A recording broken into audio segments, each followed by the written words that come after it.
अयोध्येतील राम मंदिराचे आतले फोटो समोर, राम मंदिरातील मुख्य मंडप आणि गर्भगृहातले फोटो माझावर, मंदिराच्या लोकार्पणाची जोरदार तयारी।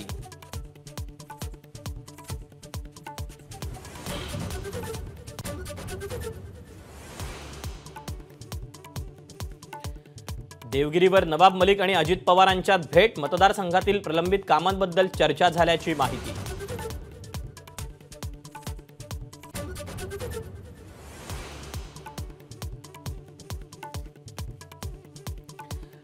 अजित पवारांच्या चॅलेंजनंतर अमोल कोल्हेंचा अजितदादांना इशारा, खासगीतल्या गोष्टी बाहेर आल्या तर पार्श्वभूमीही बाहेर येईल, कोल्हेंचा अजितदादांना उत्तर।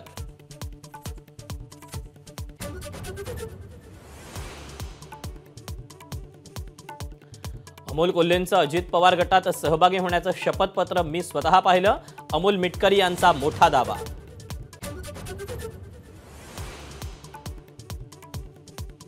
राज्यात काँग्रेसपेक्षा एमआय मोठा पक्ष, आघाडीचा विचार करा, इम्तियाज जलीलांचा प्रस्ताव, तर प्रस्तावावर चर्चा करू, काँग्रेस राष्ट्रवादीची प्रतिक्रिया, ठाकरे गटाचा मात्र विरोध।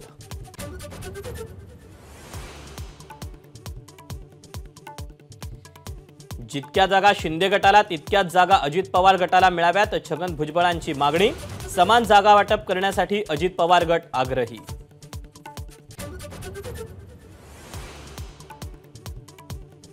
लोकसभेत वंचित बहुजन आघाडीला मवियानं 12 जागा द्याव्यात, कार्यकारिणीच्या बैठकीनंतर रेखा ठाकूर यांची मागणी, युतीबाबत 2 आठवड्यात निर्णय घेण्याचा प्रस्ताव।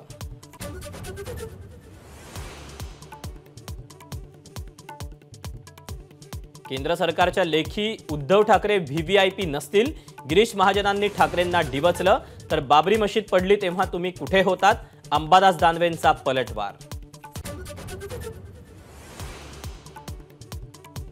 सुनील केदार यांच्या जामीन अर्जावरची सुनावणी पूर्ण, केदार यांच्या शिक्षेला स्थगिती न देण्याचा सरकारी वकिलांचा युक्तिवाद, तर 2 दिवसात न्यायालय निकाल देण्याची शक्यता।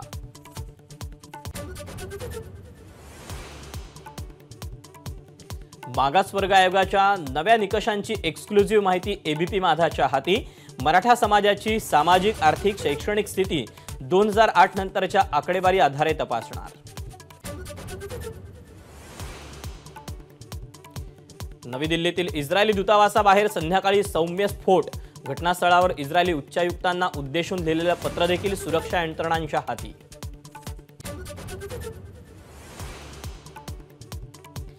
भारतीय नौसेनेत गाइडेड मिसाईल आयएनएस इम्फालचा समावेश, नौसेनेची ताकद आणखी वाढणार।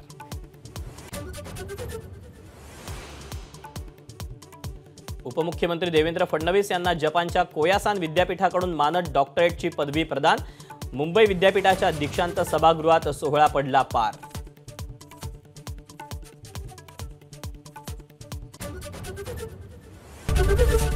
एबीपी माझा, उघडा डोळे बघा नीट।